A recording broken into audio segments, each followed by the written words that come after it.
Naitwa Mariam Swaleh. Kutoka Babati, Manyara. Nasikia ile yenyewe ya Babati natoka. Karibu sana Mariam. Asante.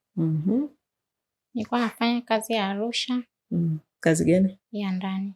Kazi ya ndani? Kwa unalipwa shilingi ngapi? 60,000. Mwaka gani? Juzi tu. Juzi tu? Mwaka jana. Aise, bado kuna watu wanalipwa 60,000. Sawa, kwa hiyo imekuwaje sasa umekuja huku kwetu? Hamna, pale nilikutana na rafiki yangu mmoja hivi. Alikuwa anafanya kazi kwa mtoto wake yule mama. Ndo tukaongea naye. Yule mama kwanza ndo alisema kwa huyu alipotoka wanalipwa 200,000. Yeye alikuwa analipwa 200,000. Huyu rafiki yako?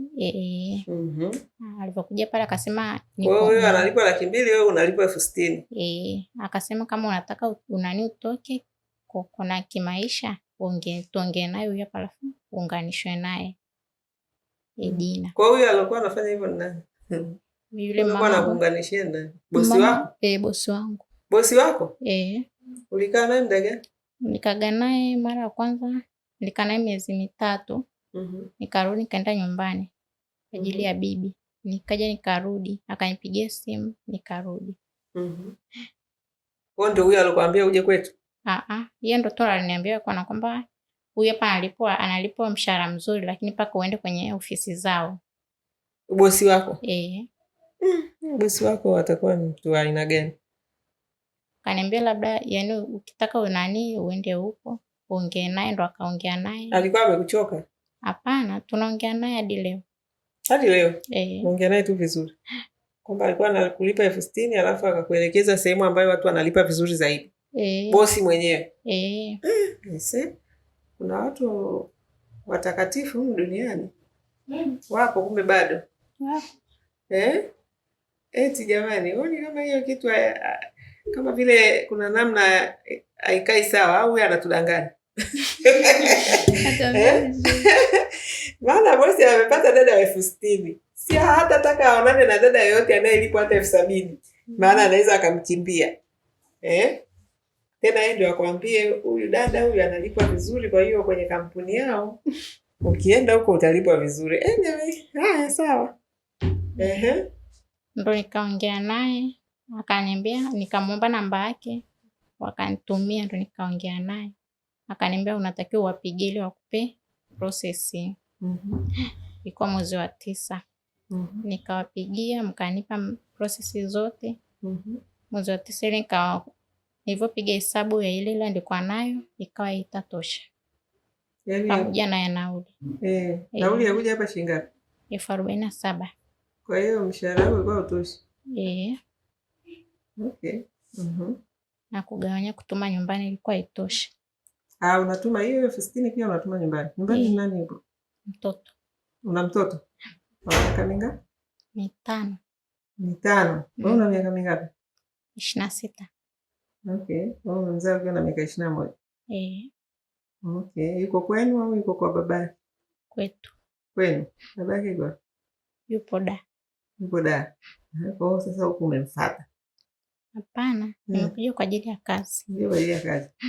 Sasa usimshikisha kaka kidogo na mimi naanza kumtafuta jamani. Mzazi mwenzako, amwasiliane? Tunawasiliana lakini sio sana. Kwa nini sio sana? Mlioana au mlizaa? Tulizaa tu. Mlizaa tu. Kwa mnawasiliana kwa ajili ya mtoto? Anamsaidia mtoto? Kidogo. Kidogo. Msaada mkubwa ni wewe zaidi. Kwa sasa umemwachaje bosi wako? Yeye. Tulimtafutia, alienda mdogo wangu. Mdogo wako? Kumbe wale mimi naondoka na kuletea mdogo wangu. Na mdogo wako shilingi ngapi atamlipa? 50,000, maana alikuwa bado hajui kazi vizuri. Mdogo wako ana umri gani? Miaka 16. Yeye hajui kazi vizuri. Ndo mara ya kwanza kufanya pale. Kwa ataanza na 50,000. Okay. Na ulisoma mpaka lingine? La 7. Wewe ulishia la 7. Sasa usikia mwenzao analipa 200,000 kwa hiyo 200,000 ndio nikuleta huko. Aliniambia pale vile wanaanza na hata kama umeishia la 7 ila wanakupangia mshahara. Kwa hiyo alikwambia shilingi ngapi? Mara kwanza nilivyoongea naye mwaka jana aliniambia 100,000. Okay. Kwa hiyo ukaona hata kama utapangiwa 100,000 ni sawa. Sawa. Haya, mbona tumeongelea mambo ya mtoto unatoka machozi yanatoka? Utaweza kufanya kazi? Ndio. Utawezaje sasa na huku unalia? Ukimtaja mtoto unalia. Sijaelewa sasa kinachokuliza ni bwana ni mtoto. Maana tumetaja mtoto na mwanaume. Hamna. Hivi uchungu unaupata wapi? Unamisi upi? Mtoto au baba mtoto? Ambaye amekupa uchungu ni nani? Baba mtoto. Alikuacha? Nani alimwacha mwenzake? Hamna, ni hela tu. Ni hela? Mtoto hela zifanyaje? Yaani kwenye swala labda la kutafuta tu basi kuwaza hela. Yaani ninawaza tu hela, sio kwamba nalia kwa sababu ya mtoto, hapana. Haulii kwa ajili ya mtoto wala kwa ajili ya baba mtoto? Unalia kwa ajili ya hela? Ya kupata hela. Sasa hela unalia kwa ajili ya kupata hela, ukilia ndo unapata hela? Hapana. Hela? Yaani ule tu uchungu tu. Wa nini? Wa maisha. Wa maisha kwanza hapo mwenyewe tu ushazaa hapo ulipo. Maanake uchungu wa maisha unao kweli, ungekuwa umezaa msaizi. Bado mdogo, miaka 20. Ukaamua kuzaa. Ndio una uchungu wa maisha. Sasa hivi. Umekuja. Sasa hivi ndio umekuja. Wakati ule unazaa ulikuwa unakaa na nani? Na mama. Kwa hiyo mama yako alikuwa hajakwambia labda ufocus kwanza na maisha yako, ujiandae, utafute kazi? Kwani ulishia la 7? Maana shule elimu bure si imeanza mapema sana. Nilifeli. Ulifeli ukashindwa kwenda shule za bure? Au kutaka kusoma? Sababu ndio mambo yalikuwa ya moto. Ulikuwa umeshaanza kuwajua wanaume? Hapo nilikuwa bado. Ulikuwa bado? Kwa hivyo maliza shule ulikuwa bado hujaanza mahusiano? Kwa hiyo ukaa nyumbani, ukaa nyumbani? Nikaa nyumbani, tulikuwa tunalima. Nalima. Ndo baadaye hapo nikaenda Dar kufanya kazi naye. Wapi? 2018. Dar es Salaam. Umeanza mapema. 11. Ukakaa miezi 11. Ndio ukapata mimba. Kwa mimba yenyewe ulipatia Dar. Ndio wale wa dada wanakuja hapo, wakaa kidogo, nashangaa nani boda nani mwenye mtoto. Ulimjulia wapi wewe kijana? Ndio hao wepesi kweli kuchomoka na wadada. Alafu anawaachia mimba hao, wewe ukarudi zako Babati. Maana hapa wadada wajifunze jamani. Kijana atakuona mrembo, umependeza, miezi 11 ulikaa kwa bosi ukapendeza. Akakuona, alikokuona huko. Na wewe ukaingia ukaona mimi ndio mimi. Ulipopata mimba, Babati ulienda peke yako, ukwenda naye? Ndio hivyo. Na sasa hivi mtoto mwenyewe umesema anamsaidia kidogo sana. Wasichana mnasikia, si ndio jamani? Tunaulizana hivi ili tuweze kujifunza kutoka kwenye stori za wenzetu. Maana kama unataka kuendelea, maana wenzenu analia hapa hajapigwa. Maisha yalivyompiga. Ni maisha yanakutandika, machozi yanakutoka bila kuchapwa na mtu. Lakini ndio hivyo, unajifunza kutokana na makosa. Mshukuru Mungu mtoto wako yupo na umepata pa kumwacha. Kuna wenzako hawana pa kuacha watoto. Wanatuambia jamani, naombeni mnitafutie bosi na mtoto. Hakuna bosi anataka mtu ambaye anaenda na mtoto wake. Angalau sasa hivi sasa utatulia, ufanye kazi ili uweze kumsaidia mtoto wako. Ndio. Si ndio? Sasa hivi ushakomaa kiakili. Na mtu atakudanganya tena? Hapana. Kwa sasa hivi malengo yako ni nini? Pata kazi. Ni mtaji. Nataka mtaji? Ufanye nini? Kufungua genge. Tuleteeni tishu. Nifungue genge. Genge? Jamani.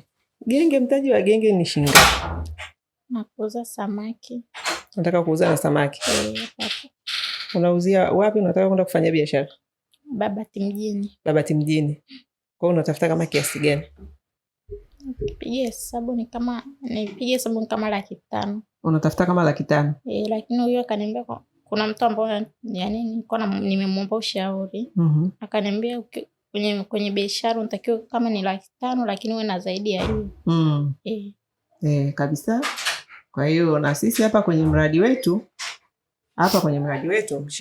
mshahara mdogo ni 1,500,000. Kwa hiyo ukifanya kazi mwaka mmoja utapata 1,108,000. Kwa hiyo kwa biashara yako unayotaka kwenda kufanya,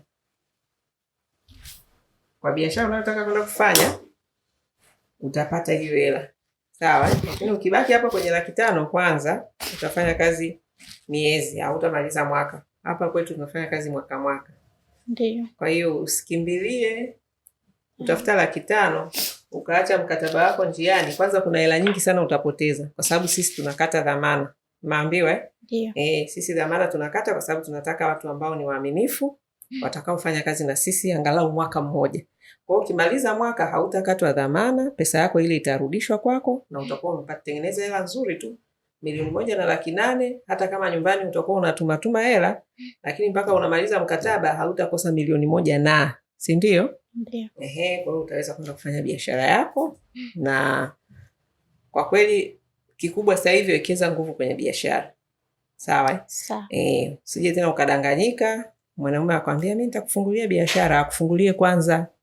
Mimi nitakupa mtaji, nipe kwanza, hakikisha muamala unasoma kwenye akaunti. Sawa. Hizo ahadi za uongo hizo, jamani, tuachane nazo. Mtu anakwambia acha kazi yako atakufungulia biashara au nitakupa mtaji au afanye kwanza. Vinginevyo pambana, komaa mwenyewe ili uweze kujenga maisha yako na ya mtoto wako. Sawa dada Mariam? Ndio. Mariam? Ndio. Ndio hivyo Maya, usilie, ndio maisha. Ndio maisha, sawa? Una haja ya kulia. Anasema mtoto akililia wembe unampa. Ndio? Ndio. Kwa hiyo ndio hivyo. Kwani Mungu si anatupenda sana Lakini mbona hatuzuii kuingia kwenye mambo mabaya tunaposhindwa kusikiliza wazazi wetu, viongozi wetu?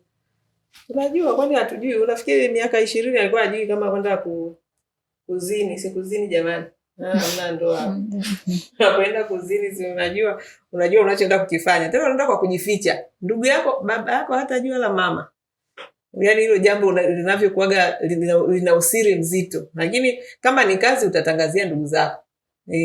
Nataka kwenda Wadada Center, unawaambia kila mtu. Wadada Center. Kule kazi za ndani hazina maana yoyote. Wakati ni kazi zinazoweza kukutoa kwenye umaskini, zikakupa maisha. Ila utawauliza watu na watu watakukatisha tamaa na wewe utakubali.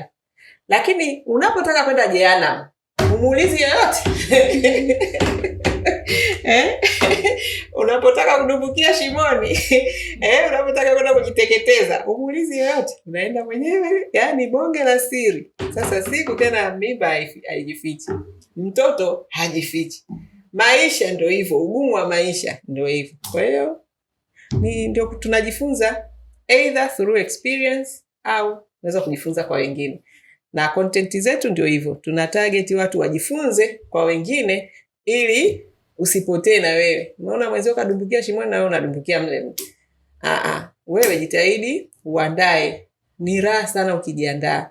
Ukiandaa mazingira, ukajiandaa kukabiliana na majukumu ya kiuchumi mwanamke, mtoto wa kike. Yaani kwamba wewe mwanaume asiwepo, mimi maisha yangu yanaenda. Hata kama nina mtoto nitaweza kuwalea watoto wangu. Ni maisha mazuri sana.